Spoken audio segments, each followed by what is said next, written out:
ನಮಸ್ಕಾರ. Sheela equipment presence business talk ಕಾರ್ಯಕ್ರಮಕ್ಕೆ ಸ್ವಾಗತ. ನಾನು ಲಿಖಿತಾ ಪ್ರಜ್ವಲ್. ಇಂದಿನ ನಮ್ಮ ಬಿಸ್ನೆಸ್ ಟಾಕ್ ಕಾರ್ಯಕ್ರಮದಲ್ಲಿ ಬೆಂಗಳೂರಿನ ಶೀಲಾ ಇಕ್ವಿಪ್ಮೆಂಟ್ ಪ್ರೈವೇಟ್ ಲಿಮಿಟೆಡ್ ಕಂಪನಿಯ ಯಶಸ್ಸಿನ ಕಥೆಯ ಬಗ್ಗೆ ತಿಳ್ಕೊಳ್ಳಿಕ್ಕಿದ್ದೇವೆ. ಈ ಬಗ್ಗೆ ಮಾತುಕತೆಯಲ್ಲಿ ನಮ್ಮ ಜೊತೆ ಯಶಸ್ವಿ ಉದ್ಯಮಿ ಶೀಲಾ ಇಕ್ವಿಪ್ಮೆಂಟ್ ಪ್ರೈವೇಟ್ ಲಿಮಿಟೆಡ್ನ ಪಾಲುದಾರರಾಗಿರುವಂತಹ ಶ್ರೀ ರವೀಂದ್ರನಾಥ ಮಾರ್ಲಾ ಅವರಿದ್ದಾರೆ. ಅವರ ಕಾರ್ಯಕ್ರಮಕ್ಕೆ ಆತ್ಮೀಯವಾಗಿ ಸ್ವಾಗತಿಸೋಣ. ಅವರ ಯಶಸ್ಸಿನ ಕಥೆಗಳ ಬಗ್ಗೆ, ಉದ್ಯಮ ಕ್ಷೇತ್ರದ ಯಶಸ್ಸಿನ ಬಗ್ಗೆ, ಏಳು ಬೀಳುಗಳ ಬಗ್ಗೆ ಮಾತುಕತೆ ನಡೆಸೋಣ. ಸರ್, ಕಾರ್ಯಕ್ರಮಕ್ಕೆ ಆತ್ಮೀಯ ಸ್ವಾಗತ. ಸರ್, ನಮಸ್ತೆ. ನಮಸ್ತೆ ಸರ್. ಈಗ ಮೊದಲನೇದಾಗಿ ಈ ಯಶಸ್ವಿ ಉದ್ಯಮ, ಈಗ ಶೀಲಾ ಇಕ್ವಿಪ್ಮೆಂಟ್ ಪ್ರೈವೇಟ್ ಲಿಮಿಟೆಡ್ ಅನ್ನುವಂಥದ್ದು ಒಂದು ದೊಡ್ಡ ಹೆಸರು. ಈಗ ಈ ಕಂಪನಿ ಈ ಯಶಸ್ಸಿಗೆ ಬರಲಿಕ್ಕೆ ಕಾರಣ ಇರ್ಬೋದು, ಅದರ ಒಂದು ಈ ಕಂಪನಿಯ ಬಗ್ಗೆ ನಿಮ್ಮ ಹತ್ರ ಕೇಳಿದ್ರೆ ನೀವೇನು ಹೇಳ್ತೀರಾ ಅನ್ನುವಂಥ. ನಾವು ಶೀಲಾ ಇಕ್ವಿಪ್ಮೆಂಟ್ಸ್ ಎಂಬ ಕಂಪನಿಯನ್ನು 1998ರಲ್ಲಿ ಪ್ರಾರಂಭಿಸಿದ್ವಿ. ಆವಾಗ ಇದೊಂದು ಚಿಕ್ಕ ಸಂಸ್ಥೆ, ಶೀಲಾ ಎಂಟರ್ಪ್ರೈಸಸ್ ಎಂಬ ಹೆಸರಲ್ಲಿ ನಾವು ಪ್ರಾರಂಭ ಮಾಡಿದ್ವಿ. 1998ರಲ್ಲಿ ಇಂಥ ಸಂಸ್ಥೆ ಜಾಸ್ತಿ ಇರಲಿಲ್ಲ. ನಾವು ಬೆಂಗಳೂರಲ್ಲಿ ಸ್ಟಾರ್ಟ್ ಮಾಡೋಕೆ ಒಂದು 10-20 ಸಂಸ್ಥೆ ಇದ್ವಿ. ಇವಾಗ ಸುಮಾರು ಒಂದು 100ಕ್ಕಿಂತ ಜಾಸ್ತಿ ಅಂಥ ಕಂಪನಿಗಳು ಇವೆ. ಸೊ ನಾವು ಸ್ಟಾರ್ಟ್ ಮಾಡುವಾಗ ಅಫ್ಕೋರ್ಸ್ ಕಾಂಪಿಟಿಷನ್ ಇತ್ತು, ಆವಾಗಲೂ ಇತ್ತು. ಆದರೆ ಕಾಲಕ್ರಮೇಣವಾಗಿ ನಾವು ಶ್ರಮಪಟ್ಟು ಈ ಕಂಪನಿಯನ್ನು ಒಂದು ಹಂತಕ್ಕೆ ತಂದಿದ್ವಿ. ಸುಮಾರು 28 ವರ್ಷಗಳಿಂದ ನಾವು ಈ ಕಂಪನಿಯನ್ನು ನಡೆಸ್ತಿದ್ವಿ. ಇವಾಗ ನಮಗೆ ತುಂಬ ಯಶಸ್ಸು ಸಿಕ್ಕಿದೆ. 1998ರಲ್ಲಿ ಸ್ಟಾರ್ಟ್ ಮಾಡುವಾಗ ನಾವು ಬರೀ 5 ಜನ ಇದ್ವಿ. ನಾನು, ನನ್ನ ಪಾರ್ಟ್ನರ್ ವಿಜಯ್ ಕುಮಾರ್ ಶೆಟ್ಟಿ ಅಂತ, is a co-founder of the company. ಅವರು ಆವಾಗ ಬಂದು ನಾವು ಇದಕ್ಕೆ ತುಂಬ ಸ್ಕೋಪ್ ಇದೆ, ನನಗೆ ಇದರ ಬಗ್ಗೆ ಜಾಸ್ತಿ ಅನುಭವ ಇರಲಿಲ್ಲ. ನಾನು HAL ಅಂತ ಒಂದು ಕಂಪನಿಯಲ್ಲಿ ಕೆಲಸ ಮಾಡ್ತಿದ್ದೆ. ಅವರ ಪ್ರೇರಣೆಯಿಂದ, ಅವರು ನನ್ನನ್ನು ಒತ್ತಾಯದಿಂದ ಈ ಉದ್ಯಮಕ್ಕೆ ಕರ್ಕೊಂಡು ಬಂದಿದ್ದಾರೆ. ಸರ್, ಈಗ ನಿಮ್ಮ ಈ ಕಂಪನಿಯಲ್ಲಿ ಒಂದು 1999ರಲ್ಲಿ ಆ ಒಂದು ಹಸು ಕೂಸ್ತಾರೆ ಇದ್ದಂಥ ಒಂದು ಕನಸಿನ ಕೂಸಾಗಿದ್ದಂಥ ನಿಮ್ಮ ಕಂಪನಿ ಈಗ ಒಂದು ಬೆಳೆದು ನಿಂತಿರುವಂಥದ್ದು. ಈ ಕಂಪನಿಯಲ್ಲಿ ಆಗ ಏನೆಲ್ಲ ಪ್ರಾಡಕ್ಟ್ಗಳನ್ನು ನೀವು ತಯಾರಿಸ್ತಿದ್ರಿ, ಈಗ ಏನೆಲ್ಲ ಇದೆ ಅನ್ನುವಂಥದ್ದು, ಏನೆಲ್ಲ ಪ್ರಾಡಕ್ಟ್ಗಳು ನಿಮ್ಮ ಈ ಕಂಪನಿಯಲ್ಲಿ ತಯಾರಾಗ್ತದೆ? ಬೇಸಿಕಲಿ ಶೀಲಾ ಇಕ್ವಿಪ್ಮೆಂಟ್ಸಲ್ಲಿ ನಾವು ಹೋಟೆಲ್ಗಳಿಗೆ ಬೇಕಾದಂಥ ಸಾಮಗ್ರಿಗಳನ್ನು ನಾವು ತಯಾರು ಮಾಡುವಂಥ ಕಂಪನಿ. Kitchen equipments ಅಂತೇವೆ.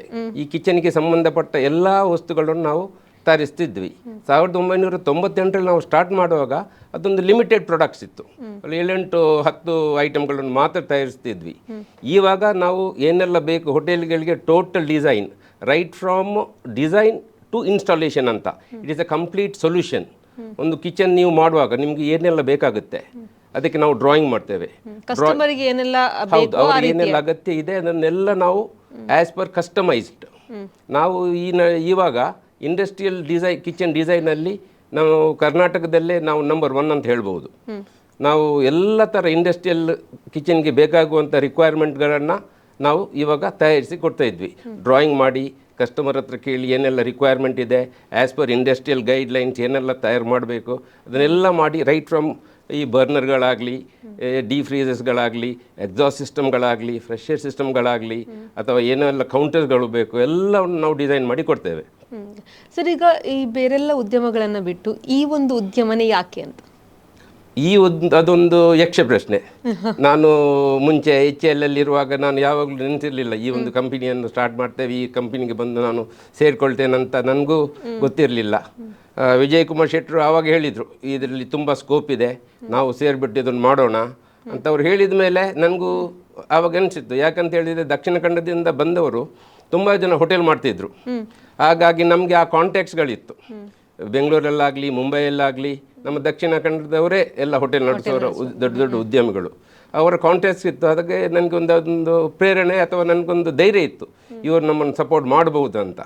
ಆ ಒಂದು ಕಾರಣಕ್ಕಾಗಿ ನಾವು ಈ ಫೀಲ್ಡನ್ನು ಚೂಸ್ ಮಾಡ್ತೀವಿ. ನಮ್ಮವರು ನಮ್ಮನ್ನ ಸಪೋರ್ಟ್ ಮಾಡ್ತಾರೆ ಖಂಡಿತ. ಸರ್, ಈಗ ಅದೇ ರೀತಿ ಈಗ ನಿಮ್ಮ ಪರ್ಸನಲ್ ಲೈಫ್ ಬಗ್ಗೆ ಹೇಳಿದ್ರೆ, ನೀವು ಆಗಲೇ ಹೇಳಿದ್ರೆ ನಾನು ಬೇರೆ ಉದ್ಯಮದಲ್ಲಿದ್ದವನು ಇದಕ್ಕೆ ಬಂದಿರುವಂಥದ್ದು. ಅದಲ್ಲದೆ ಈಗ ನಿಮ್ಮ ಎಜುಕೇಶನ್ ಇರ್ಬೋದು, ನೀವು ಆಮೇಲೆ ಏನು ಮಾಡ್ತಿದ್ರಿ, ಈ ಉದ್ಯಮಕ್ಕೆ ಬರೋಕ್ಕಿಂತ ಮುಂಚೆ ನೀವೇನು ಮಾಡ್ತಿದ್ರಿ? ನಾನು ಬೇಸಿಕಲಿ ಮಂಗಳೂರಲ್ಲಿ ಹುಟ್ಟಿ ಬೆಳೆದಿದ್ದು ಮಂಗಳೂರಲ್ಲೇ. ನನ್ನ ಎಜುಕೇಷನ್ ಕೂಡ ಮಂಗಳೂರಲ್ಲೇ ಆಯಿತು. ಆಮೇಲೆ ನಾನು ನಿಟ್ಟೆ ಇಂಜಿನಿಯರಿಂಗ್ ಕಾಲೇಜಲ್ಲಿ BE ಮಾಡಿ ಆಮೇಲೆ ಬೆಂಗಳೂರಿಗೆ ಹೋದೆ. ಬೆಂಗಳೂರಲ್ಲಿ 4S ಇಂಜಿನಿಯರಿಂಗ್ ಲಿಮಿಟೆಡ್ ಅಂತ ಒಂದು ಕಂಪನಿಯಲ್ಲಿ ಸುಮಾರು 3 ವರ್ಷ ಕೆಲಸ ಮಾಡಿ, ಆನಂತರ HAL ನವರತ್ನ ಕಂಪನಿ, HALನ ಹೆಲಿಕಾಪ್ಟರ್ ಡಿವಿಷನಲ್ಲಿ ನಾನು ಕೆಲಸ ಮಾಡ್ತಿದ್ದೆ. ಅಲ್ಲಿ ಸುಮಾರು ನಾನು 4-5 ವರ್ಷಗಳು ಕೆಲಸ ಮಾಡಿದ್ದೆ. ಕೆಲಸ ಮಾಡಿದ ಮೇಲೆ ನನಗೊಂದು ಏನೋ ಒಂದು ಬಿಸ್ನೆಸ್ ಮಾಡಬೇಕಂತ ಮುಂಚಿನಿಂದಲೂ ಇತ್ತು. ಅದಕ್ಕೆ ನನಗೆ ಪ್ರೇರಣೆಯಾಗಿ ಇವರು ಬಂದದನ್ನು ಹೇಳಿದರು, ನಾವು ಸೇರ್ಕೊಂಡು ಮಾಡೋಣ ಅಂತ. ಅದಕ್ಕಾಗಿ ನಾನು ಅದನ್ನು ಬಿಟ್ಟು ಇದಕ್ಕೆ ಉದ್ಯಮಕ್ಕೆ ಬಂದೆ. ನಾನು ಇದನ್ನು HAL ಅನ್ನು ಬಿಡುವಾಗ ಎಲ್ರಿಗೂ ಆಶ್ಚರ್ಯ ಇತ್ತು. ಇಂಥ ಒಂದು ಕಂಪನಿಯಲ್ಲಿ ನೀವು ಕೆಲಸ ಮಾಡ್ತಿರ್ಬೇಕಾದ್ರೆ ನೀವು ಯಾಕೆ ಬಿಟ್ಟು ಆ ಕಂಪನಿಯನ್ನು ಬಿಟ್ಟು ಬಂದಿದ್ದೀರಿ, ಇಲ್ಲಿ ನಿಮ್ಮ ಉದ್ಯಮದಲ್ಲಿ ಯಶಸ್ಸು ಆಗ್ಲಬಹುದು ಆಗದಿರ್ಲಬಹುದು. ಸೊ ಎರಡು 2 options, you can fall or you can rise ಅಂತ. ಸೊ ದೇವ್ರ ದಯೆಯಿಂದ ರಿಸ್ಕ್ ತಗೊಂಡು ನಾನು ಬಂದಿದ್ದೇನೆ, ತುಂಬ ರಿಸ್ಕ್ ತಗೊಂಡಿದ್ದೇನೆ. HAL ಒಂದು ಕಂಪನಿ ಅಥವಾ ಒಂದು ಕೆಲಸದಲ್ಲಿ ಇದ್ದಾಗ ಅದನ್ನ ಬಿಟ್ಟು ಹೋಗುದು ಅಂತ ಹೇಳಿದ್ರೆ ತುಂಬಾ ಕಷ್ಟ. ನಮ್ಮ ಕಮಿಟ್ಮೆಂಟ್ಸ್ಗಳಿರ್ತದೆ ಅಥವಾ ನಮ್ಮ ಫ್ಯಾಮಿಲಿ ಸಪೋರ್ಟ್ ಮಾಡಬೇಕಾಗ್ತದೆ. ಎಲ್ಲವನ್ನ ಬಿಟ್ಟು ಇನ್ನೊಂದು ಕಡೆಗೆ ಹೊಸತ್ತಾಗಿ ಸ್ಟಾರ್ಟ್ ಮಾಡಬೇಕು ಅಂತ ಹೇಳಿದ್ರೆ ತುಂಬಾ ಚಾಲೆಂಜಸ್. ಈಗ ನೀವು ದಕ್ಷಿಣ ಕನ್ನಡದಿಂದ ಬೆಂಗಳೂರಿನಂತ ದೊಡ್ಡ ಸಿಟಿಗೆ ಹೋಗಿ ಅಲ್ಲಿ ಒಂದು ಕಂಪನಿನ ಸ್ಟಾರ್ಟ್ ಮಾಡಬೇಕು ಅಂತ ಹೇಳಿದ್ರೆ ತುಂಬಾ ಚಾಲೆಂಜಸ್ಗಳಿರ್ತದೆ, ಅಥವಾ ತುಂಬಾ ನಿಮ್ಗೆ ಎಲ್ಲಾನು ಹೊಸತ್ರಿಂದ ಆಗಬೇಕು, ಹೊಸ ಊರಿರ್ಬೋದು ಅಥವಾ ಹೊಸ ಜನರ ಕಾಂಟ್ಯಾಕ್ಟ್ ಇರ್ಬೋದು, ಕಷ್ಟಗಳು ಏಳು ಬೀಳುಗಳು ತುಂಬ ಇರ್ತದೆ. ಸೊ ಅದರ ಬಗ್ಗೆ ನೀವು ಹೇಳಿ. ಖಂಡಿತವಾಗಿ ನಾನು 1998ರಲ್ಲಿ ಸ್ಟಾರ್ಟ್ ಮಾಡಿದಾಗ ನಾನು 5 ವರ್ಷ ಅದಕ್ಕಿಂತ ಮುಂಚೆ ಬೆಂಗಳೂರಲ್ಲಿದ್ದೆ. 5-6 ವರ್ಷದಿಂದ ಬೆಂಗಳೂರಲ್ಲೇ ನಾನು ಕೆಲಸ ಮಾಡ್ತಿದ್ದೆ. ಹಾಗಾಗಿ ನನಗೆ ಆ ಕಾಂಟ್ಯಾಕ್ಟ್ಸ್ಗಳು ತುಂಬ ಇತ್ತು. ಆದರೆ ಒಂದೇ ಒಂದು ಚಾಲೆಂಜ್ ಅಂತ ಹೇಳಿದರೆ ದುಡ್ಡು. ನಮ್ಮ ಇಬ್ಬರಲ್ಲೂ ಕೂಡ ನಾವು ದುಡ್ಡು ಒಂದು ಇರಲಿಲ್ಲ. ನಾವು ಶ್ರಮಪಟ್ಟು ಕೆಲಸ ಮಾಡಿ ಆಮೇಲೆ ನಾವು ದುಡ್ಡು ಮಾಡುವ ನಮಗೆ ಒಂದು ಧೈರ್ಯ ಇತ್ತು ಬಿಟ್ಟರೆ ಅದೊಂದು finance was a big challenge ಒಂದು. ಆಮೇಲೆ ಇನ್ನೊಂದು ಏನಂತ ಹೇಳಿದರೆ ಅಲ್ಲಿ ನಮಗಿಂತ ಮುಂಚೆ ಸ್ಟಾರ್ಟ್ ಮಾಡಿದ ತುಂಬ ಕಂಪನಿಗಳಿತ್ತು, ಒಂದು 10-15 ದೊಡ್ಡ ಕಂಪನಿಗಳಿತ್ತು. ಅವರಿಗೆ ಕಾಂಪಿಟೇಷನ್ ಕೊಡುವುದೇ ನಮಗೊಂದು ಸಮಸ್ಯೆ. ಅವರಿಗೆ ಕಾಂಪಿಟೇಷನ್ ಕೊಟ್ಟು ಹೌದು ಖಂಡಿತವಾಗಿ ಇತ್ತು. ನಾವು ಕಸ್ಟಮರ್ ಹತ್ರ ಹೋದಾಗ ಅವರು ಲಿಸ್ಟ್ ತೆಗೆದು ನೋಡ್ತಾರೆ ನೀವು ಎಲ್ಲೆಲ್ಲಿ ಮಾಡಿದ್ದೀರಿ ಅಂತ. ಇನಿಷಿಯಲಿ ನಮ್ಗೆ ಯಾರು ಎಕ್ಸ್ಪೀರಿಯನ್ಸ್ ಇಲ್ಲ, ಇದಿಲ್ಲ, ತುಂಬ ಕಷ್ಟ ಇತ್ತು. ಆದರೆ ನಾವು ಒಂದೇ ಒಂದು ನಮ್ಮದು ಏನಂತ ಹೇಳಿದರೆ we should give a quality product ಅಂತ. ನಾವು ಅದನ್ನೇ ನಾವು ಒಂದು ನಮ್ಮ ಗುರಿಯನ್ನಾಗಿ ಇಟ್ಕೊಂಡು ಒಂದು ಸ್ಟಾರ್ಟ್ ಮಾಡಿ ಒಂದಿಬ್ಬರು ಕಸ್ಟಮರಿಗೆ ಒಳ್ಳೆ ಪ್ರಾಡಕ್ಟ್ಗಳನ್ನು ಕೊಟ್ಟು ಸರ್. ಈಗ ಬೆಂಗಳೂರೇ ಯಾಕೆ ಅಂತ, ಈಗ ದಕ್ಷಿಣ ಕನ್ನಡದಿಂದ ಹೋಗಿ ಇಷ್ಟು ಚಾಲೆಂಜಸ್ ತಗೊಂಡು ಬೆಂಗಳೂರೇ ಯಾಕೆ ಆಯ್ಕೆ ಮಾಡ್ಕೊಂಡ್ರಿ ಅಂತ? ಯಾಕಂತ ಹೇಳಿದರೆ ಅಲ್ಲಿ ಸ್ಕೋಪ್ ತುಂಬ ಇತ್ತು. ನಮ್ಮ ದಕ್ಷಿಣ ಕನ್ನಡದಲ್ಲಿ ಆಗ ಸ್ಕೋಪ್ ಇರಲಿಲ್ಲ. ಯಾವ ಇಂಡಸ್ಟ್ರಿಯನ್ನು ನೀವು ಪ್ರಾರಂಭಿಸಬೇಕಾದ್ರೆ ನಮ್ಮ ದಕ್ಷಿಣ ಕನ್ನಡದಲ್ಲಿ ಇವಾಗಲೂ ಆ ಸ್ಕೋಪ್ ತುಂಬ ಕಡಿಮೆ. ಅಂದರೆ ಬೇಕಾಗುವ ಇನ್ಫ್ರಾಸ್ಟ್ರಕ್ಚರ್ ಇಲ್ಲ, ಅದಕ್ಕೆ ಬೇಕಾಗುವಂಥ ಸಾಮಗ್ರಿಗಳು ಇಲ್ಲಿ ಸಿಗ್ತಾ ಇಲ್ಲ. ಅದು ನಾವು ಬೆಂಗಳೂರಿನಲ್ಲೇ ತರಿಸಬೇಕಾಗುತ್ತೆ. ಅದು ಬೆಂಗಳೂರಲ್ಲಿ ಸ್ವಲ್ಪ ಈಸಿ ಅಂತ. So it was easy. ಕಸ್ಟಮರ್ಗಳು ತುಂಬ ನಮಗೆ ಸಿಗ್ತಾ ಇದ್ರು. ಅದಾದ ನಂತರ ಮತ್ತೆ ಮಂಗಳೂರಿಗೆ ನಾವು ಶಿಫ್ಟ್ ಆದ್ವಿ. ಇವಾಗ ನಮಗೆ coastal belt is our stronghold. ನಾವು ದಕ್ಷಿಣ ಕನ್ನಡ ಆಗಲಿ ಉಡುಪಿ ಆಗಲಿ, you name the institutions in Dakshina Kannada and Udupi, we have done it. ನಮಗೆ ತುಂಬ ಹೆಮ್ಮೆ ಅನ್ನಿಸ್ತಾ ಇದೆ. ದಕ್ಷಿಣ ಕನ್ನಡದಲ್ಲಿ ದೊಡ್ಡ ದೊಡ್ಡ ಇನ್ಸ್ಟಿಟ್ಯೂಷನ್ಗಳಿದೆ. ಈ ಎಲ್ಲ ಇನ್ಸ್ಟಿಟ್ಯೂಟ್ಗಳಲ್ಲಿ ನಮ್ಮದು ಸಾಮಗ್ರಿಗಳಿವೆ. ಸರ್, ಈಗ ನಿಮ್ಮ ಈ ಫ್ಯಾಮಿಲಿ ಸಪೋರ್ಟ್ ಯಾವ ರೀತಿಯಾಗಿದೆ? ಇಂತೆಲ್ಲ ರಿಸ್ಕ್ ತಗೊಳ್ಬೇಕು ಅಂತ ಹೇಳಿದ್ರೆ ಮೊದಲು ಆಲೋಚನೆ ಬರುವಂಥದ್ದೇ ಫ್ಯಾಮಿಲಿ. ಅವ್ರಿಗೆ ತೊಂದರೆ ಆಗುತ್ತಾ ಅಥವಾ ಅವ್ರೇನು ಹೇಳ್ತಾರೆ, ಅವರಿಗೆ ನಮ್ಮಿಂದಾಗಿ ಅವರಿಗೆ ಏನು ತೊಂದರೆ ಆಗಬಾರ್ದು ಅನ್ನುವಂಥದ್ದು ಇರ್ತದೆ. ಸೊ ಅವರ ಸಪೋರ್ಟ್ ಇದ್ದರೆ ಮಾತ್ರ ಯಾವುದೇ ಒಂದು ಕೆಲಸವನ್ನು ಮುಂದುವರಿಸಲಿಕ್ಕೆ ಸಾಧ್ಯ ಆಗುವಂಥದ್ದು. ನಿಮ್ಮದೊಂದು ಫ್ಯಾಮಿಲಿ ಸಪೋರ್ಟ್ ಯಾವ ರೀತಿ? ನಾನು 1998ರಲ್ಲಿ ಕೆಲಸ ಬಿಟ್ಟಾಗ ನನ್ನ ಮನೆಯವ್ರ ಹತ್ರ ಹೇಳೇ ಇಲ್ಲ HAL ಬಿಟ್ಟಿದ್ದೇನೆ ಅಂತ. ಯಾಕಂತ ಹೇಳಿದರೆ ನಮ್ಮ ಫ್ಯಾಮಿಲಿಯಲ್ಲಿ ಯಾರು ಬಿಸ್ನೆಸ್ ಅಂತ ಯಾರಿಲ್ಲ. ಎಲ್ಲ ನನ್ನ ತಂದೆ ಆಗಲಿ ಎಲ್ಲರೂ ದೇವರ್ ವರ್ಕಿಂಗ್ ಫಾರ್ ವಿಜಯ ಬ್ಯಾಂಕ್. ಆವಾಗ ವಿಜಯ ಬ್ಯಾಂಕ್ ಇದೊಂದು ಟ್ರೆಂಡ್ ಇತ್ತು. ಎಲ್ಲರೂ ವಿಜಯ ಬ್ಯಾಂಕಲ್ಲೆಲ್ಲ ಕೆಲಸ ಮಾಡ್ತಿದ್ರು, ಯಾರು ಬಿಸ್ನೆಸ್ ಮಾಡ್ತಿರಲಿಲ್ಲ. ಆನಂತರ ನಾನು ಅವ್ರಿಗೆ ಹೇಳ್ದೇ ಈ ಕೆಲಸ ರಾಜೀನಾಮೆ ಕೊಟ್ಟು ನಾನು ಕೆಲಸ ಸ್ಟಾರ್ಟ್ ಮಾಡಿದ್ದೇನೆ. ಸ್ಟಾರ್ಟ್ ಮಾಡುವಾಗ ನನಗೆ ಆವಾಗ ಮದುವೆ ಆಗಿರಲಿಲ್ಲ. So commitment was less, commitment ಅಂತ ಜಾಸ್ತಿ ಇರಲಿಲ್ಲ. ಸೊ ಗ್ರ್ಯಾಜುಯಲಿ ಇನಿಷಿಯಲಿ ಸ್ವಲ್ಪ ಕಷ್ಟ ಇತ್ತು. ಈಗ ದುಡ್ಡಿನ ಸಮಸ್ಯೆ, ಆಮೇಲೆ ಕಸ್ಟಮರ್ ಕೇಳುವಾಗ ಅದನ್ನು ಅವರಿಗೆ ಟೈಮಲ್ಲಿ ಕೊಡಲಿಕ್ಕೆ ಕೂಡ ಆಗ್ತಿರಲಿಲ್ಲ. ಆಮೇಲೆ ನಾವು ಅದನ್ನು ಸುಧಾರಿಸ್ಕೊಂಡು ಹೋಗಿದ್ವಿ. ಸರ್, ನಿಮಗೆ ಅದೇ ರೀತಿ ಯಾರಾದರೂ ರೋಲ್ ಮಾಡೆಲ್ ಅಂತಿದ್ದಾರೆ ಅಥವಾ ನಿಮಗೆ ನೀವೇ ರೋಲ್ ಮಾಡೆಲ್ಲ, ಅಥವಾ ಯಾರನ್ನಾದ್ರೂ ಒಬ್ಬರನ್ನ ಫಾಲೋ ಮಾಡಿ ಬಿಸ್ನೆಸ್ಸಲ್ಲಿ ಯಶಸ್ಸನ್ನು ಕಾಣಬೇಕು ಅಂತೇಳಿ ಇಂಥವ್ರನ್ನ ನಾನು ಫಾಲೋ ಮಾಡಿ ನನಗೆ ಈ ಯಶಸ್ಸು ಕಾಣಲಿಕ್ಕೆ ಸಾಧ್ಯ ಆಯಿತು, ಅಥವಾ ನನಗೆ ನಾನೇ ರೋಲ್ ಮಾಡೆಲ್ ಅಂತ ಆದರೂ ಓಕೆ? ಖಂಡಿತ ನನಗೆ ನಾನೇ ರೋಲ್ ಮಾಡೆಲ್. ನಮ್ಮದು ಸ್ವಪ್ರೇರಣೆಯಿಂದಲೇ ನಾನು ಒಂದು ಕೆಲಸ ಸ್ಟಾರ್ಟ್ ಮಾಡಿ ನನಗೆ ಒಂದು ಹಠ ಇತ್ತು ಇದರಲ್ಲಿ ಮುಂದೆ ಬರಬೇಕಂತ. ಯಾವ ಇದರಲ್ಲಾಗಲಿ ನಮಗೆ ಒಂದು ತುಂಬ ಸಮಯ ನನಗೆ ಇದಾಯಿತು. We couldn't take up the ಇದು. So but we never look back ಅಂತ ಹೇಳ್ತಾರಲ್ಲ, ಆ ಥರ we never look back. Once ನೀವು ಒಂದು ಇದಕ್ಕೆ ಹಾರಿದ ಮೇಲೆ ಧುಮುಕಿದ ಮೇಲೆ ಮತ್ತೆ ನೀವು ಈಜ್ಬೇಕಂತ, ಹೌದು ಅದೇ ಥರ ನಾವು ಈಜಲೇಬೇಕಾಯಿತು. ನಾವು ವಿ ಹ್ಯಾವ್ ಕಮ್ ಅಪ್. ಆಗ ನಿಮ್ಗೆ ನೀವೇ ರೋಲ್ ರೋಲ್ ಮಾಡಲ್ ಮುಂದಿನ ಯುವ ಉದ್ಯಮಿಗಳಿಗೆ, ಯುವ ಪೀಳಿಗೆಗೆ ನೀವು ರೋಲ್ ಮಾಡಲ್ ಆಗ್ತೀರಾ? ಖಂಡಿತ. ನಮ್ಮನ್ನು ನೋಡಿ ಕಲಿಯುವಂತ ತುಂಬಾ ಜನ ಇದ್ದಾರೆ. ಓಕೆ ಸರ್, ಅದೇ ರೀತಿ ಈಗ ಈ 28 ವರ್ಷಗಳ ಅನುಭವ ಯಾವ ರೀತಿ ಇತ್ತು? ಈಗ ನೀವು 28 ವರ್ಷಗಳಿಗಿಂತ ಮೊದಲು ನೀವು ಒಂದು ಉದ್ಯಮ ಸ್ಟಾರ್ಟ್ ಮಾಡಿದಾಗ ಇದ್ದಂಥ ಕಾಂಪಿಟೇಷನ್ಸ್ಗಳಿರ್ಬೋದು, ಚಾಲೆಂಜಸ್ಗಳಿರ್ಬೋದು, ಆ ಒಂದು ಲಿಮಿಟೇಷನ್ಸ್ ಇತ್ತು. ಬಟ್ ಈಗ ಹಾಗಲ್ಲ, ಎಲ್ಲ ರೀತಿಯಲ್ಲೂ ಕೂಡ ನಾವು ತುಂಬಾ ಮುಂದೆ ಬಂದಿರುವಂಥದ್ದು, ಬೆಳೆದಿರುವಂಥ ಸೋಷಿಯಲ್ ಮೀಡಿಯಾಗಳು ಬೆಳೆದಿರುವಂಥದ್ದು. ಖಂಡಿತ. ಸೊ ಈಗಿನ ಒಂದು ಚಾಲೆಂಜಸ್ ಅಥವಾ ಈಗಿನ ಒಂದು ಕಾಂಪಿಟೇಷನ್ ಅಥವಾ ಈಗಿನ ಒಂದು ಜನರೇಷನ್ ತಗೊಳ್ಳುವಂಥ ಒಂದು ನಿರ್ಧಾರಗಳಿರ್ಬೋದು, ನಿಮಗೂ ಅವ್ರಿಗೂ ಏನಾದರೂ ವ್ಯತ್ಯಾಸಗಳಿದೆಯಾ? ತುಂಬ ಇದೆ. ಈ ನಡುವೆ ನಮ್ಮ ಯುವಕರನ್ನು ನೀವು ನೋಡಿದರೆ, as soon as they come out of the degree they have vision. ಇವಾಗ ಇಂಟರ್ನೆಟ್ ಇದೆ, ಇಂಟರ್ನೆಟ್ಟಲ್ಲಿ ನಿಮಗೆ ತುಂಬ ಇದನ್ನು ಕಲಿಬೇಕು. ಗೂಗಲಲ್ಲಿ ಸರ್ಚ್ ಮಾಡಿದರೆ ನಿಮಗೆ ಅಮೆರಿಕದಿಂದ ಏನು ತಯಾರು ಮಾಡ್ತಾರೆ ಅಂತ ನಮಗೆ ಇಲ್ಲಿ ಕೂತ್ಕೊಂಡು ನೋಡ್ಬೋದು. So it is a big challenge actually. ಈ ನಡುವೆ ನಮಗೆ technically you should be more qualified ಅಂತಾರಲ್ಲ, we are more qualified. Even ನಾವು ಕಲಿಬೇಕು ಇವಾಗ. We are also in the learning process. It's a never ending process. ಈ ನಡುವೆ ನಮ್ಮದು ಇಕ್ವಿಪ್ಮೆಂಟ್ಗಳು ಆವಾಗ ಯಾವ ಥರ ಇತ್ತು, ಇವಾಗ ಯಾವ ಥರ ಇದೆ, it's huge difference. So technically ನಾವು ತುಂಬ ಮುಂದುವರೆದಿದ್ವಿ. ನಾವು ನಮ್ಮ ಫ್ಯಾಕ್ಟ್ರಿಯಲ್ಲಿ ಈಗ ಮುಂಚೆ ಮ್ಯಾನ್ಯುವಲ್ ವರ್ಕ್ ಜಾಸ್ತಿ ಇತ್ತು. ಇವಾಗೆಲ್ಲ most of the machines are automised. So CNC machine ಆಗಲಿ ಮತ್ತು ಈ ಬೆಂಡಿಂಗ್ ಮಿಷಿನ್ ಆಗಲಿ, ಮೋಸ್ಟ್ ಆಫ್ ದೆಮ್ ನಾವು ಮಿಷಿನ್ಗಳನ್ನು ಹಾಕಿ ನಾವು ತಯಾರು ಮಾಡ್ತಿದ್ವಿ. ಇಟ್ ಗಿವ್ಸ್ ಮೋರ್ ಆ್ಯಕ್ಯುರೇಸಿ ಮತ್ತು ಮೋರ್ ಪ್ರಿಸಿಷನ್ ಪ್ರಾಡಕ್ಟ್ಗಳನ್ನು ಈಗ ನಾವು ಕೊಡ್ತಿದ್ವಿ. ಸರ್, ನಿಮ್ಗೀಗ ನಿಮ್ಮ ಪ್ರಕಾರ ಯಾವ್ದು ಒಳ್ಳೇದು ಅಂತ? ಈಗ ಆಗಿನ ಕಾಲಕ್ಕೂ ಈಗಿನ ಒಂದು ಇದಕ್ಕೂ ಈಗ ತುಂಬ ಫಾಸ್ಟ್ ಆಗಿರುವಂಥದ್ದು. ಆಗ ನೀವು ಹೇಳಿದಾಗ ಮ್ಯಾನ್ ಪವರ್ ಜಾಸ್ತಿ ಬೇಕಿತ್ತು, ಈಗ ಮಿಷಿನ್ಗಳು ಕೆಲಸ ಮಾಡ್ಲಿಕ್ಕೆ ಸ್ಟಾರ್ಟ್ ಮಾಡಿದ್ದಾವೆ. ಸೊ ನಿಮ್ಮ ಪ್ರಕಾರ ಈಗ ನೀವು ಎರಡೂ ಇದನ್ನು ನೋಡಿರೋದ್ರಿಂದ ನಿಮ್ಮ ಪ್ರಕಾರ ಯಾವುದು ಒಳ್ಳೇದು ಅಂತ? ಈಗ man power handling is a big issue. So ಈಗ ಮಿಷಿನ್ಗಳು ಬಂದ ಮೇಲೆ ನಮಗೆ ತುಂಬ ಟೆನ್ಷನ್ ಫ್ರೀ ಆಗಿದ್ವಿ.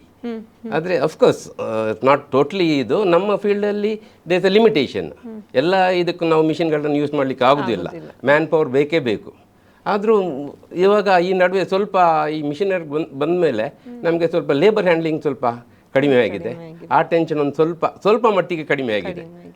ಈಗ ನಿಮ್ಮ ಆಫೀಸ್ನಲ್ಲಿರುವಂಥ, ನಿಮ್ಮ ಕಂಪನಿಯಲ್ಲಿರುವಂಥ ಸ್ಟಾಫ್ಗಳ ಬಗ್ಗೆ, ಸಿಬ್ಬಂದಿಗಳ ಬಗ್ಗೆ ಏನು ಹೇಳ್ತೀರಾ ಅಂತ? ನಮಗೆ ನಮ್ಮ ಸಿಬ್ಬಂದಿಗಳೇ ನಮ್ಮ ಅವರ ಸಪೋರ್ಟ್ ಇದ್ರೆ ಮಾತ್ರ ನಾವು ಮುಂದೆ ಬರ್ಲಿಕ್ಕೆ ಸಾಧ್ಯ. ನಮ್ಮ ಎಲ್ಲ ಸಿಬ್ಬಂದಿಗಳು ನಮಗೆ ಒಂದು ಬೆನ್ನೆಲುಬು. ಅವರು ನಮ್ಮ ಎಲ್ಲ ಕಷ್ಟ ಕಾಲದಲ್ಲೂ ನಮಗೆ ನಿಂತಿದ್ದಾರೆ. ಇವಾಗಲೂ ಎಲ್ರಿಗೂ, ನಾನು ಅವ್ರು ಇವರಂತ ಹೆಸರು ಹೇಳುವಂಗಿಲ್ಲ, ಎಲ್ರದ್ದು ನಮಗೆ ಸಪೋರ್ಟ್ ಇದ್ದೇ ಇರುತ್ತೆ. ನಮಗೆ ನಮ್ಮ ಬೆಳವಣಿಗೆಯಲ್ಲಿ ಅವ್ರದ್ದು ಒಂದು ಪಾಲಿದೆ. ಟೋಟಲ್ ಎಷ್ಟು ಜನ ಇದ್ದಾರೆ ಸರ್ ಸಿಬ್ಬಂದಿ? ನಾವು ಸುಮಾರು ಈಗ ಒಂದು 60ರಿಂದ 70 ಜನ ಇದ್ವಿ. ಈ ನಡುವೆ ಮುಂಚೆ ಜಾಸ್ತಿ ಇದ್ರು. ಈಗ ಈ ಮಿಷಿನ್ಗಳು ಬಂದ ಮೇಲೆ ಸ್ವಲ್ಪ ಗ್ರಾಜುವಲ್ ಸ್ವಲ್ಪ ಲೇಬರ್ ಅನ್ನು ಕಡಿಮೆ ಮಾಡ್ತಿದ್ವಿ. ಅಂದ್ರೆ ಊರಿನವರು ಅಥವಾ ಬ್ಯಾಂಗ್ಳೂರಿನವರು ಮಾತ್ರ? ಊರಿನವರಂತ ನಾವು ನಿಜ ಹೇಳ್ಬೇಕಂತ ಹೇಳಿ ನಾವು ಊರಿನವರಂತ ನಾವು ಯಾರೆಲ್ಲ ಕ್ವಾಲಿಫೈಡ್ ಇದ್ದಾರೆ ಅವರನ್ನು ನಾವು ತಗೊಂಡಿದ್ವಿ. ಸರ್, ಈಗ ನಿಮ್ಮ ಕಂಪನಿಯಲ್ಲಿ ತಯಾರಾಗುವಂತ ಪ್ರಾಡಕ್ಟ್ಗಳು ಇಂಡಿಯಾ ಬಿಟ್ಟು ಬೇರೆ ಕಡೆ ಎಕ್ಸ್ಪೋರ್ಟ್ ಆಗುತ್ತಾ ಅಥವಾ ಎಲ್ಲೆಲ್ಲ ಎಕ್ಸ್ಪೋರ್ಟ್ ಆಗುತ್ತೆ? ನಾವು 2010 ಇಂಪೋರ್ಟ್ ಎಕ್ಸ್ಪೋರ್ಟ್ ಲೈಸೆನ್ಸ್ ತಗೊಂಡ್ವಿ. ಆಮೇಲೆ ಫಸ್ಟ್ ನಮ್ದು ಪ್ರಾಡಕ್ಟ್ ನಾವು ಕಳಿಸಿರೋದು ಅಬುದಾಬಿಗೆ. ಅರೇಬ್ ಉಡುಪಿ ಅಂತ ಒಂದು ಹೋಟೆಲನ್ನು, ನಮ್ಮ ಊರಿನವ್ರದ್ದು ಹೋಟೆಲ್ ಅದು, ಶೇಖರ್ ಶೆಟ್ಟಿ ಅಂತ. ಅವರು ನಮಗೆ ಫಸ್ಟ್ ಒಂದು ಎಕ್ಸ್ಪೋರ್ಟ್ ಮಾಡುವಂಥ ಒಂದು ಅಪರ್ಚುನಿಟಿ ಕೊಟ್ಟರು. ಆನಂತರ ಅದಾದಮೇಲೆ ನಾವು ಕತಾರಲ್ಲಿ ಒಂದು ಹೋಟೆಲ್ ಮಾಡಿದ್ವಿ, ದಿ ವಿಲೇಜ್ ಅಂತ. ಅದು ಇವಾಗಲಿದೆ, ಚೆನ್ನಾಗಿ ನಡೀತಾ ಇದೆ. ಆಮೇಲೆ ನಾವು ದುಬೈಯಲ್ಲಿ ತುಂಬ ಲೇಬರ್ ಕ್ಯಾಂಪ್ಗಳನ್ನು ಮಾಡಿದ್ವಿ, kitchen for labour camp. That was a big and good experience. ನಾವು ಈ ನಡುವೆ ಒಂದು 10-15 ಎಕ್ಸ್ಪೋರ್ಟ್ ಆರ್ಡರ್ಗಳನ್ನು ಮಾಡಿದ್ವಿ. ಆಮೇಲೆ ಕೊರೋನಾ ಬಂದ ಮೇಲೆ ಸ್ವಲ್ಪ ಕಡಿಮೆ ಆಯಿತು. ಈಗಲೂ ಆರ್ಡರ್ ಸಿಕ್ಕಿದ್ರೆ ನಾವು ಮಾಡ್ತೇವೆ. Import export licence is still running. ಈಗ ನಿಮ್ಮ ಈ ಉದ್ಯಮದ ಒಂದು ಆರಂಭದ ದಿನಗಳ ಬಗ್ಗೆ ಮಾತಾಡಿದ್ರಿ. ಈಗ ಆಲ್ರೆಡಿ ಸಕ್ಸಸ್ ಕಂಡಿದ್ದೀರಾ ನೀವು. ಆದ್ರೆ ಈ ಹಿಂದಿನ ಒಂದು ನಿದ್ದೆಗೆಟ್ಟಂತ ರಾತ್ರಿಗಳಿರ್ಬೋದು, ಅಥವಾ ಒಂದು ಟೆನ್ಷನ್ಸ್ಗಳಿರ್ಬೋದು, ನಾಳೆ ಏನು ಅನ್ನುವಂಥ ಪ್ರಶ್ನೆಗಳಿರ್ಬೋದು, ಅಥವಾ ಒಂದು ನೀವು ಆಗ್ಲೇ ಹೇಳಿದಾಗೆ ಕೆಲವೊಂದು ಟೈಮಿಗೆ ಕೊಡಬೇಕಾಗ್ತದೆ, ಅದು ಆಗ್ತದಾ ಇಲ್ವಂತ ಕೆಲವೊಂದು ಟೆನ್ಷನ್ಗಳಿರ್ಬೋದು, ಹಣದ ಸಮಸ್ಯೆಗಳಿರ್ಬೋದು. ಇದೆಲ್ಲವನ್ನು ಈಗ ನೀವು ನೆನಪಿಸ್ಕೊಳ್ಬೇಕು ಅಂತ ಹೇಳಿದ್ರೆ ಏನು ಹೇಳ್ತೀರಾ? ಈಗ ಮುಂದಿನ ಒಂದು ಯುವ ಉದ್ಯಮಿಗಳಿಗೆ ಇದು ಪ್ರೇರಣೆ ಆಗ್ಬೋದು ಅಂತ. ಹೌದು, ಖಂಡಿತ. ನಿಮಗೆ ಯಾವುದೇ ಒಂದು ಉದ್ಯಮ ಸ್ಟಾರ್ಟ್ ಮಾಡಬೇಕಾದ್ರೆ ಇವಾಗಲೂ ತುಂಬ ಕಾಂಪಿಟೇಷನ್ ಇದೆ. ಆವಾಗಲೂ ಕಾಂಪಿಟೇಷನ್ ಇತ್ತು. ಆದರೆ ನಮಗೆ ಹಣ ಇದ್ದರೆ ಅದೆಲ್ಲ ಕಾಂಪಿಟೇಷನ್ ಸ್ವಲ್ಪ ಮಟ್ಟಿಗೆ ನಮಗೊಂದು ಸ್ವಲ್ಪ ಇದಾಗ್ತಿತ್ತು. ಆವಾಗ ನಮ್ಮ ಹತ್ರ ಹಣವೂ ಇರಲಿಲ್ಲ, ಆಮೇಲೆ ಸಪೋರ್ಟ್ ಅಂತ ಯಾರು ಒಂದು ಇರಲಿಲ್ಲ, ಮೇಜರ್ ಸಪೋರ್ಟ್ ಅಂತ. ನಮ್ಮನ್ನು ನಾವೇ ಬೆಳೆಸ್ಕೊಂಡು ಬಂದವರು. ಸೊ ಈ ನಡುವೆ ಪರವಾಗಿಲ್ಲ, ಅದನ್ನು ನಾವು we don't look back at those bad days.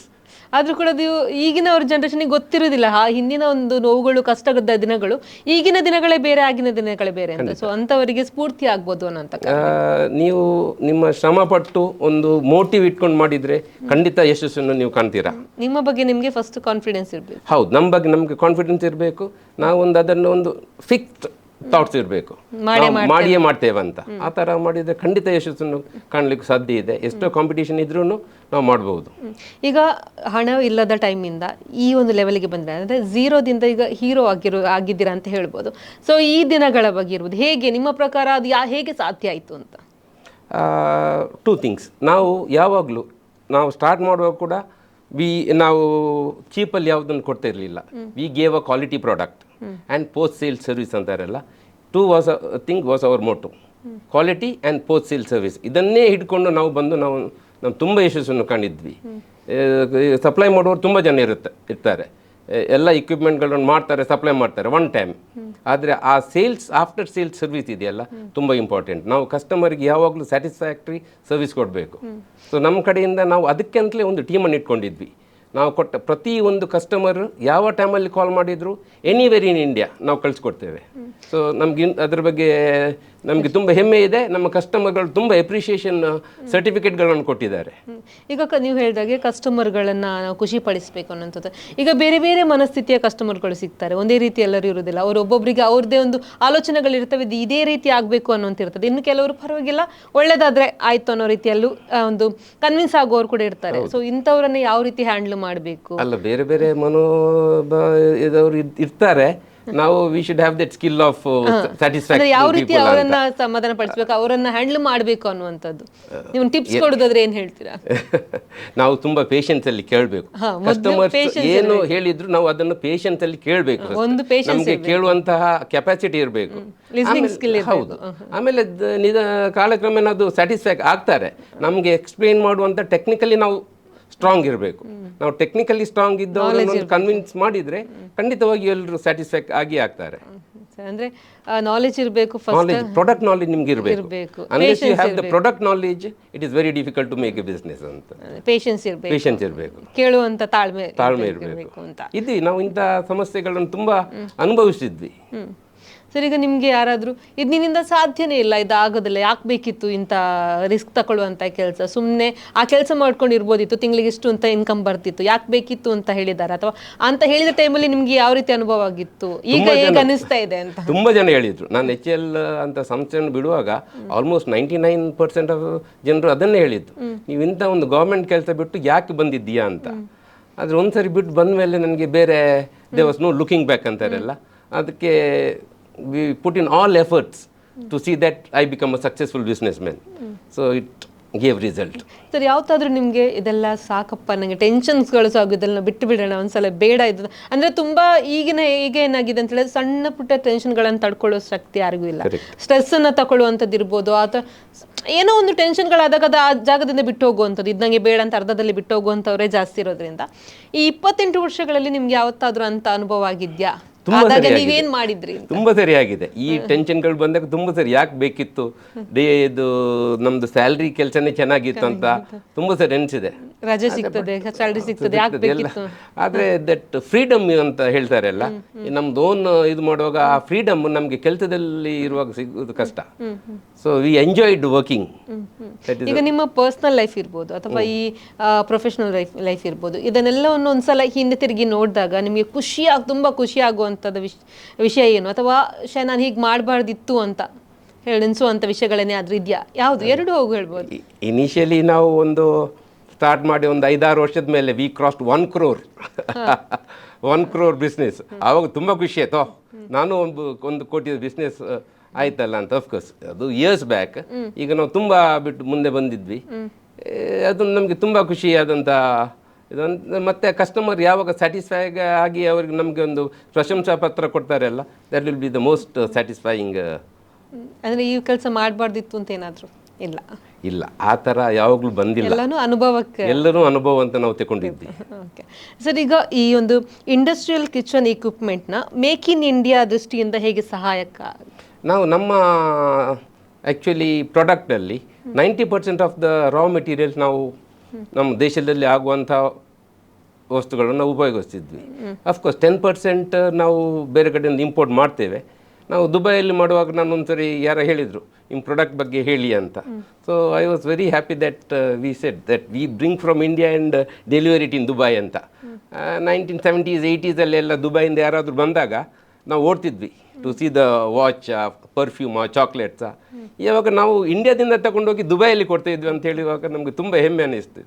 That was a small talk ಅಲ್ಲಿ ನಾವು ಕೊಡುವಾಗ we made it in India and gave it to them ಅಂತ. ಸೊ ನಿಮ್ದು ಫ್ಯೂಚರ್ ಪ್ಲಾನ್ ಅಂತ ಈಗ ಆಲ್ರೆಡಿ ಯಶಸ್ಸನ್ನು ಕಂಡಿದ್ದೀರಾ, ಮುಂದಿನ ದಿನಗಳಲ್ಲಿ ಇನ್ನೂ ನಾನು ಜಾಸ್ತಿ ಯಶಸ್ಸು ಕಾಣಬೇಕು ಅಥವಾ ಬೇರೆ ಬಿಸ್ನೆಸ್ ಮಾಡಬೇಕು ಅಥವಾ ಬೇರೆ ಏನಾದರೂ ಫ್ಯೂಚರ್ ಪ್ಲಾನ್ಗಳಿದೆಯಾ? ಇಲ್ಲ, ನನಗೆ ಈ ಬಿಸ್ನೆಸ್ ಬಿಟ್ಟು ಇನ್ನು ಮುಂದಕ್ಕೆ ಇದರಲ್ಲೇ ಡೆವಲಪ್ ಮಾಡಬೇಕಂತ ಬಿಟ್ಟರೆ ಬೇರೆ ಯಾವ ಥರ ಬೇರೆ we are not going to diversify from ಇದರಲ್ಲೇ ನಾವು ಬೇಗ ಆಟೋಮೈಸ್ಡ್ ಮಾಡಿ ಬೇರೆ ಬೇರೆ ಪ್ರಾಡಕ್ಟ್ಗಳನ್ನು ನಾವು ಯಾವಾಗ ಈಗ ವೆಸ್ಟರ್ನ್ ಕಂಟ್ರೀಸಲ್ಲಿ ಯಾವನ್ನೆಲ್ಲ ಪ್ರಾಡಕ್ಟ್ ಸಿಗುತ್ತೆ, ಈಗ ಚೈನಾದಿಂದ ಬರುತ್ತೆ, ಅದನ್ನೆಲ್ಲ ನಾವು ಇಲ್ಲೇ ಬಿಲ್ಡ್ ಮಾಡಿ ಅದನ್ನು ಇಲ್ಲೇ we want to do the same product here. Sir, ಈಗ ನೀವು ಈ ಯುವ ಉದ್ಯಮಿಗಳಿಗಿರ್ಬೋದು ಅಥವಾ ಯುವ ಜನತೆಗೆ ನೀವು ಏನು ಹೇಳ್ತೀರಾ, ಯಾವ ರೀತಿ ಕಿವಿ ಮಾತನ್ನು ಹೇಳ್ತೀರಾ? ಏನಿರ್ಬೋದು, ಬಿಸ್ನೆಸ್ಸಲ್ಲಿ ಇರ್ಬೋದು, ಪರ್ಸ್ನಲ್ ಲೈಫಲ್ಲಿ, ಅಂದರೆ ಯಾವ ರೀತಿ ಮುಂದೆ ಬರಬೇಕು ಜೀವನದಲ್ಲಿ, ಯಾವ ರೀತಿ ನಾವು ಒಂದು ಕಷ್ಟಗಳನ್ನು ಎದುರಿಸಿ ಸಾಧನೆಯನ್ನು ಮಾಡಬೇಕು, ಯಶಸ್ಸನ್ನು ಕಾಣಬೇಕು ಅಂತ ಹೇಳಿದರೆ ಯಾವ ರೀತಿ ಹೇಳ್ತೀರಾ ಅಂತ ನಿಮ್ಮ ಒಂದು ಅನುಭವದ ಮಾತುಗಳನ್ನು ಹೇಳಿ. ಒಂದೇ ಒಂದು word, hard work and fix dream. ನಾವು ಯಾವಾಗಲೂ ಡ್ರೀಮ್ ಮಾಡಬೇಕು, ಇದನ್ನು ಮಾಡಬೇಕಂತ, ಅದನ್ನು ಮಾಡಿ ಹಾರ್ಡ್ ವರ್ಕ್ ಮಾಡಿದರೆ ಡೆಫಿನೆಟ್ಲಿ ಆಗಿ ಸಕ್ಸಸ್ ಬಂದೇ ಬರುತ್ತೆ. So hard work is the core this thing. Success ಅನ್ನುವಂಥದ್ದು ಆ ಕೂಡಲೇ ಬರೋದಿಲ್ಲ, ನಾವು ವೇಟ್ ಮಾಡಬೇಕು, ನಮಗೆ ಪೇಷನ್ಸ್ ಇರಬೇಕು, ಹಾರ್ಡ್ ವರ್ಕ್ ಮಾಡ್ತಾ ಇರಬೇಕು, ಡೆಫಿನೆಟ್ಲಿ ಒಂದಲ್ಲ ಒಂದಿನ ಸಕ್ಸಸ್ ಬಂದೇ ಬರುತ್ತೆ. ನಾವು ಮಾಡುವಂಥ ಕೆಲಸದ ಮೇಲೆ ನಮಗೆ ನಂಬಿಕೆ ಇರಬೇಕು. ಸರ್, ಈಗ ಬೇರೆಲ್ಲ ಕಂಪನಿಗಳು ಅಂದರೆ ಒಂದೇ ರೀತಿಯಾದಂಥ ಕಂಪನಿಗಳು ಅದೇ ಐಟಮ್ನ ಇದು ಮಾಡುವಂಥದ್ದು ಬೇರೆ ಬೇರೆ ಕಂಪನಿಗಳಿರ್ತವೆ, ಕಾಂಪಿಟೇಷನ್ಗಳಿರ್ತವೆ. ಅದೆಲ್ಲ ಬಿಟ್ಟು ನಿಮ್ಮ ಕಂಪನಿಯಲ್ಲಿ ಸಿಗುವಂಥ ಪ್ರಾಡಕ್ಟೇ ತುಂಬ ಒಳ್ಳೆ ಪ್ರಾಡಕ್ಟ್ ಅಂತ ನೀವು ಹೇಳೋದು ಅಂತ ಹೇಳಿದ್ರೆ ಅಥವಾ ಉತ್ತಮ ಅಂತ ಹೇಳೋದಾದ್ರೆ ನೀವು ಏನು ಹೇಳ್ತೀರಾ? ನಮ್ಮ ಅಂತಲೇ ಪ್ರಾಡಕ್ಟ್ಗಳನ್ನು ಮಾಡುವಂಥ ಎಲ್ಲರೂ ಮಾಡೋದು ಒಂದೇ ಪ್ರಾಡಕ್ಟ್, ಆದರೆ ಅದರಲ್ಲಿ ಇರುವಂತಹ ಕ್ವಾಲಿಟಿ, ಅದರಲ್ಲಿ ನಾವು ಬಳಸುವಂತಹ ರಾ ಮೆಟೀರಿಯಲ್, ಕ್ವಾಲಿಟಿ ಮೆಟೀರಿಯಲ್, ನಾವು ಎಲ್ಲದಕ್ಕಿಂತ ಒಂದು ಸ್ವಲ್ಪ ಒಳ್ಳೆಯ ಮೆಟೀರಿಯಲ್ನೇ ಯೂಸ್ ಮಾಡ್ತೇವೆ ಅಂತ ನಾನು ಧೈರ್ಯವಾಗಿ ಹೇಳ್ತೇನೆ. ಓಕೆ ಸರ್, ಅದೇ ರೀತಿ ಈಗ ಕಸ್ಟಮರ್ಗಳು ಇಲ್ಲದಿದ್ದರೆ ಅಥವಾ ಕಸ್ಟಮರ್ ಸಪೋರ್ಟ್ ಇಲ್ಲದಿದ್ದರೆ ನೀವು ಇಲ್ಲಿವರೆಗೆ ಬರಲಿಕ್ಕೆ ಸಾಧ್ಯನೇ ಇಲ್ಲ. ಸೊ ಅಂತಹ ಕಸ್ಟಮರ್ಗಳಿರ್ಬೋದು, ನಿಮಗೆ ಇಷ್ಟು ಸಪೋರ್ಟ್ ಮಾಡಿದ ನಿಮ್ಮ ಬೆನ್ನೆಲುಬಾಗಿ ನಿಂತ ಕಸ್ಟಮರ್ಗಳಿಗೆ ಅಥವಾ ನಿಮಗೊಂದು ಸಪೋರ್ಟ್ ಮಾಡಿದವರಿಗೆ ನೀವೇನು ಹೇಳ್ತೀರಾ ಅಂತ? ನಮಗೆ ಈ ದಕ್ಷಿಣ ಕನ್ನಡದ ಇನ್ಸ್ಟಿಟ್ಯೂಷನ್ಗಳು ಎಲ್ಲರೂ ಸಪೋರ್ಟ್ ಮಾಡಿದ್ದಾರೆ. When we were in hard times ಅವರು ನಮಗೆ ಆರ್ಡರ್ ಕೊಟ್ಟು ನಮಗೆ ಸಪೋರ್ಟ್ ಮಾಡಿದ್ದಾರೆ. ಇಂಥ ಎಲ್ಲ ಕಸ್ಟಮರ್ಗೆ ನಾನು ಧನ್ಯವಾದಗಳನ್ನು ಹೇಳ್ತೇನೆ. ಅವರಿಂದ ನಾನು ಮುಂದೆ ಬರಬೇಕಾದ್ರೆ ಅವರೇ ಕಾರಣ ಅಂತಲೂ ನಾವು ಹೇಳಬೇಕಾಗತ್ತೆ. ಸೊ ಅವರಿಗೆ ನಾನು ಚಿರಋಣಿಯಾಗಿದ್ದೇನೆ. ಸರ್, ಅದೇ ರೀತಿ ನಿಮ್ಮ ಪಾಲುದಾರರ ಬಗ್ಗೆ, ಇನ್ನೊಬ್ಬರ ಬಗ್ಗೆ, ಅವರ ಸಪೋರ್ಟಿಂದ ನೀವು ಇಲ್ಲಿವರೆಗೆ ಬಂದ್ರಿ? ಖಂಡಿತ. ವಿಜಯ್ ಕುಮಾರ್ ಶೆಟ್ಟಿ ಅಂತ ನನ್ನ ಪಾರ್ಟ್ನರ್, ನನ್ನನ್ನು ಈ ಇದಕ್ಕೆ ತರಬೇಕಾದ್ರೆ ಅವರೇ ಕಾರಣ. ಇಲ್ಲ, ನನಗೆ ಈ ಬಿಸ್ನೆಸ್ ಮಾಡುವಂಥ ಯಾವ ಐಡಿಯಾನೇ ಇರಲಿಲ್ಲ. ಅವರು ಮುಂಚೆ ಹೋಟೆಲ್ ಉದ್ಯಮದಲ್ಲಿದ್ದರು, ಆಮೇಲೆ ಹೋಟೆಲ್ ಪ್ರಾಡಕ್ಟ್ಗಳನ್ನು ಮಾಡುವಂಥ ಒಂದು ಕಂಪನಿಯಲ್ಲಿ ಅವರು ಬೇರೆ ಯಾರ ಜೊತೆ ಕೆಲಸ ಮಾಡ್ತಾಯಿದ್ರು. ಆಮೇಲೆ ನಾವು ಇಬ್ಬರು ಸೇರಿಕೊಂಡು 28 ವರ್ಷದಿಂದ ನಾವು ಜೊತೆಯಾಗಿ ಇದ್ವಿ. ಇದು ತುಂಬ ಜನ ಹೇಳ್ತಾರೆ, ಕೆಲವರು ಪಾರ್ಟ್ನರ್ಶಿಪ್ಪಲ್ಲಿ 4 ವರ್ಷ, 5 ವರ್ಷ, 10 ವರ್ಷ, ಅದು ನಮ್ಮದು 28 ವರ್ಷದಿಂದ ನಾವು ಒಡನಾಡಿಗಳಾಗಿದ್ವಿ. ನಾನು ಅವರಿಗೂ ಚಿರಋಣಿಯಾಗಿದ್ದೇನೆ. ಅವರಿಂದ ನಮಗೆ ತುಂಬ ಹೆಲ್ಪ್ ಆಗಿದೆ. ಯಾವಾಗಲೂ ಅವ್ರು ನನ್ನ ಮೇಲೆ ಕೋಪ ಮಾಡಿದಂತೆ ಇಲ್ಲ. We work together. Okay sir, ಈ ಒಂದು ಉದ್ಯಮದಲ್ಲಿ ನೀವು ಇನ್ನಷ್ಟು ಯಶಸ್ಸನ್ನು ಆಲ್ರೆಡಿ ಯಶಸ್ಸನ್ನು ಕಂಡಿದ್ದೀರಾ, ಇನ್ನಷ್ಟು ಯಶಸ್ಸನ್ನು ಕಾಣುವಂತಾಗಲಿ, ಇನ್ನಷ್ಟು ಒಂದು ಯುವಕರಿಗೆ ನಿಮ್ಮಿಂದ ಒಂದು ಕೆಲಸ ಸಿಗುವಂಥದ್ದಿರ್ಬೋದು, ಅವರ ಲೈಫ್ ಮುಂದುವರಿಸಲಿಕ್ಕೆ ಸಹಾಯ ಆಗುವಂಥ ಕೆಲಸಗಳಾಗಲಿ, ಈ ಯಶಸ್ಸನ್ನು ಇನ್ನಷ್ಟು ಮುಂದುವರಿಲಿ, ಇನ್ನಷ್ಟು ದೊಡ್ಡ ದೊಡ್ಡ ಹೆಸರುಗಳು ನಿಮಗೆ ಬರಲಿ ಅಂತ ಹೇಳ್ತಾ ಇಷ್ಟೊತ್ತು ನಮ್ಮ ಜೊತೆ ಕೂತ್ಕೊಂಡು ನಿಮ್ಮ ಯಶಸ್ಸಿನ ಕಥೆಯ ಬಗ್ಗೆ ಹಂಚ್ಕೊಂಡಿದ್ದಕ್ಕೆ ಧನ್ಯವಾದಗಳು. Thank you. ನಮಸ್ಕಾರ. ನೋಡಿದ್ರಲ್ಲ, ಇದು ಇವತ್ತಿನ ಬಿಸ್ನೆಸ್ ಟಾಕ್ ಕಾರ್ಯಕ್ರಮ. ಮುಂದಿನ ಬಿಸ್ನೆಸ್ ಟಾಕ್ ಕಾರ್ಯಕ್ರಮದಲ್ಲಿ ಮತ್ತೊಬ್ಬ ಅತಿಥಿಯೊಂದಿಗೆ ಭೇಟಿ ಆಗ್ತೀನಿ. ಅಲ್ಲಿವರೆಗೂ ನಿರಂತರ ಸುದ್ದಿ ಮತ್ತು ಮನರಂಜನೆಗಾಗಿ ನೋಡ್ತಾ ಇರಿ V4 ನ್ಯೂಸ್.